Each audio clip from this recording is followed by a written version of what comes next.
श्रीमन्महागणाधिपतये नमः। सजयति सिन्दूरवदनो देवो यत्पादपङ्कजस्मरणं वासरमणिरिवत्तमसां राशि नाशयति विघ्नानां। श्रीसरस्वत्यै नमः। नमस्ते शारदे देवी सरस्वतीमतिप्रदे वसत्वं मम जिह्वाग्रे सर्वविद्याप्रदा भव। ॐ नमो भगवते वासुदेवाय। श्रीकृष्ण गोविन्द हरे मुरारी हे नाथ नारायण वासुदेव। प्रद्युम्न दामोदर विश्वनाथ मुकुन्द विष्णोर्भगवन् नमस्ते। श्री गुरुदेव दत्तात्रेयाय नमः। कृते जनार्दनो देवश्रितायां रघुनन्दनः द्वापारे रामकृष्णौ च कलौ श्रीपादवल्लभः। श्रीसद्गुरवे नमः। हृदयान्तरी वसेतु श्रीगुरुमाऊली वरदहस्तधर मम श्री। तव प्रेमलाभो जन्म जन्मान्तरी उद्धारावे कृपाळुवा श्रीहरिराया। श्रीमद्भागवत महापुराण अथाष्टादशोऽध्यायः। राजा परीक्षिताला शृंगी ऋषींचा शाप। सूत म्हणाले, अद्भुत कर्मे करणाऱ्या भगवान श्रीकृष्णांच्या कृपेने राजा परीक्षित मातेच्या गर्भात अश्वत्थाम्याच्या ब्रह्मास्त्राने जळूनही मरण पावला नाही.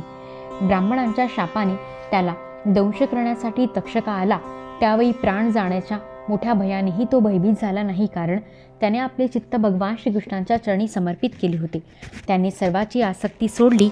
गंगा तटाकी जाऊन श्री शुकदेवांचे शिष्यत्व पत्करून त्यांच्याकडून भगवंतांचे स्वरूप जाणून आपल्या शरीराचा त्याग केला. जे लोक भगवान श्रीकृष्णांच्या लीला कथन करीत राहतात त्या कथामृताचे नेहमी पान करतात आणि त्यांच्या चरणकमलांचे स्मरण करतात त्यांना अंतकालीही मोह होत नाही. जोपर्यंत पृथ्वीवर अभिमन्यू पुत्र महाराज परीक्षित सम्राट होते तोपर्यंत सर्वत्र राहूनही कलीचा काही प्रभाव पडला नाही.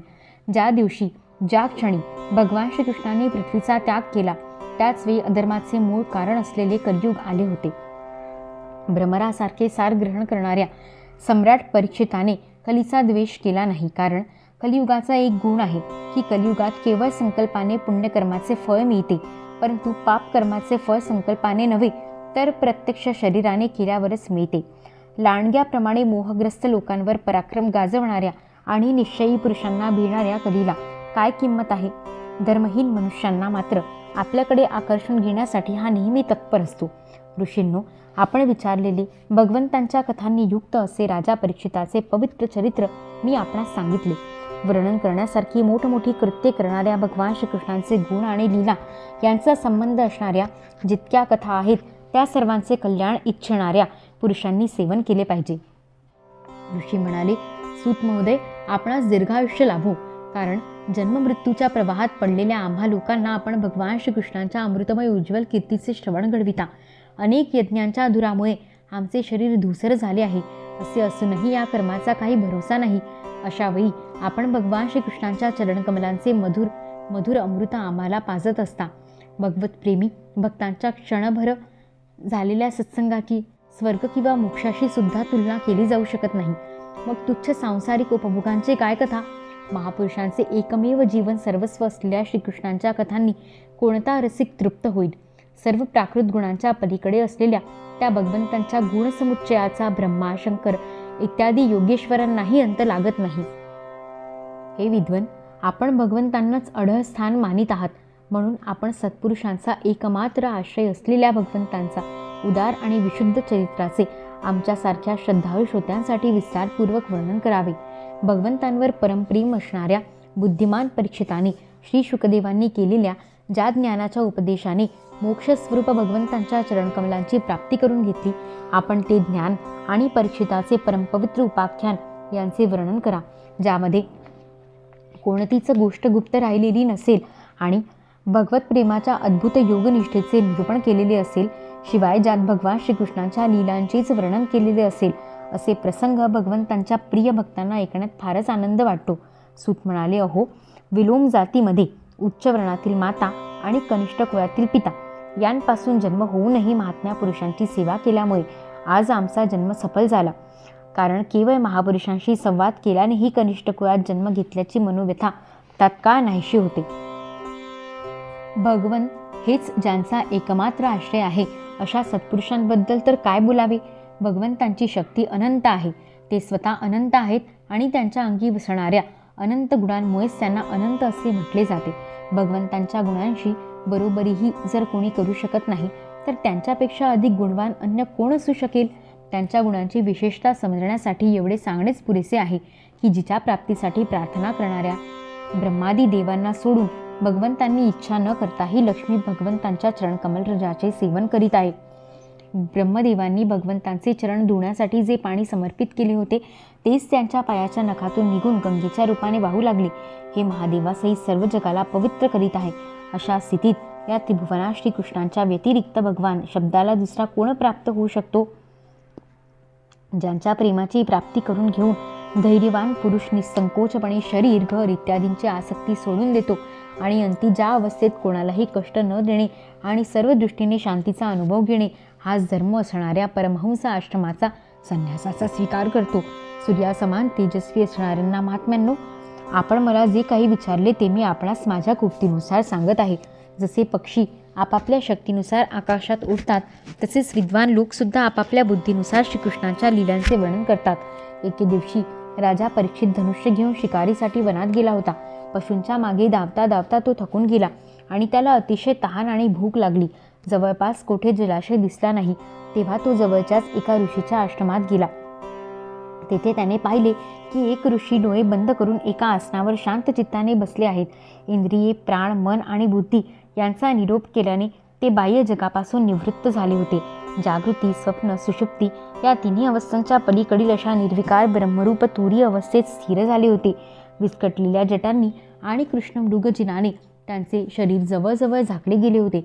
तहानेने घसा कोरडा पडला असल्याने राजा परीक्षिताने तशा अवस्थेतही त्यांच्याकडे पाणी मागितले.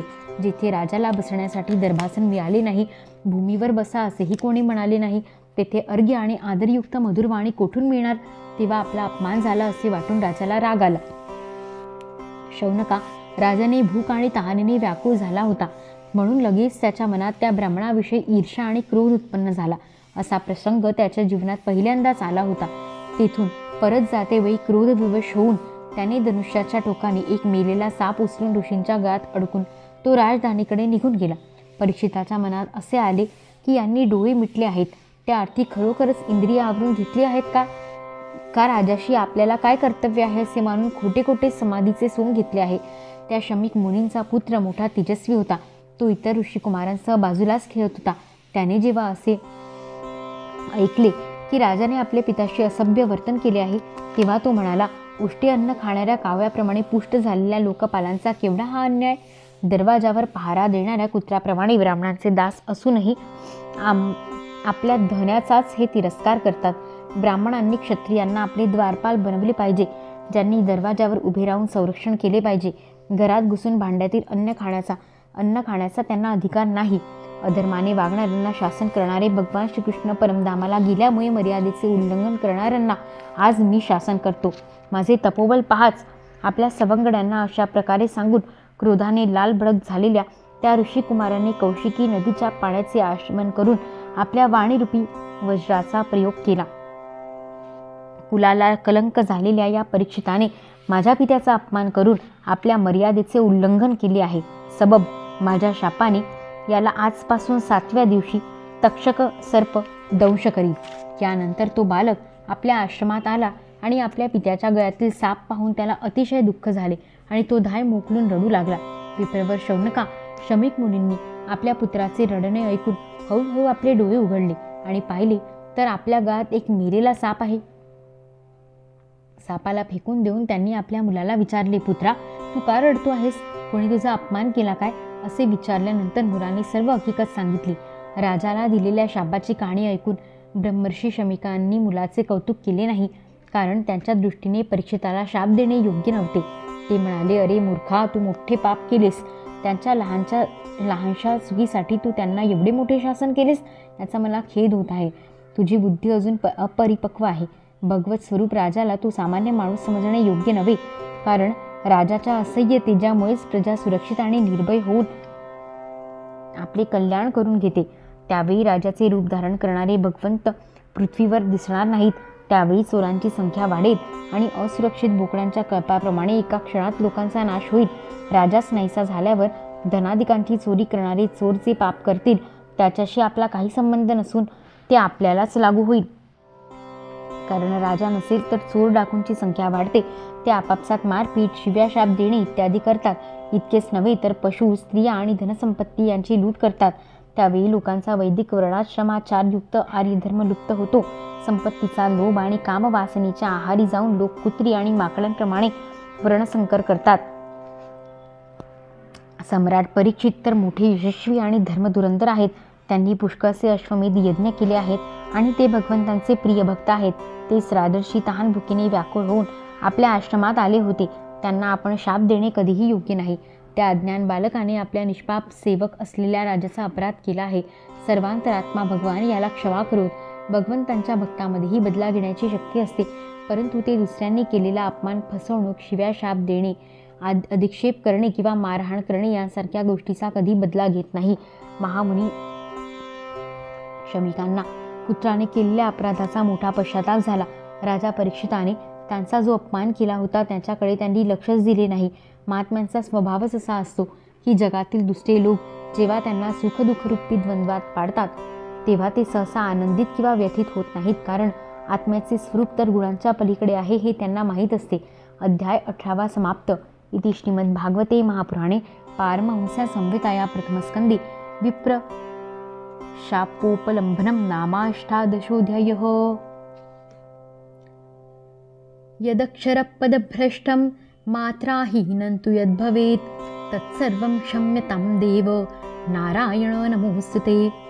मंत्रहीनं क्रियाहीनं भक्तिहीनं सुरेश्वर यत्कृतं तु मया कर्म परिपूर्णं तदस्तु मे. कशालादिला जन्मते हि कळेना करावे परिकायते हि सुचेना. जावोन जीवन परिमाझे वाया क्षमा कर श्री सद्गुरुराया. दुई तू जवूनी राहिले सांगमिका फुका जीवनी जाहल्या कैक चुका. आता चरणी तुझ्याच अर्पण हि काया क्षमा कर श्री सद्गुरुराया. श्रीकृष्णार्पणमस्तु. श्री सद्गुरु चरणारविंदार्पणमस्तु. श्री गुरुदेव दत्तात्रेयार्पितमस्तु.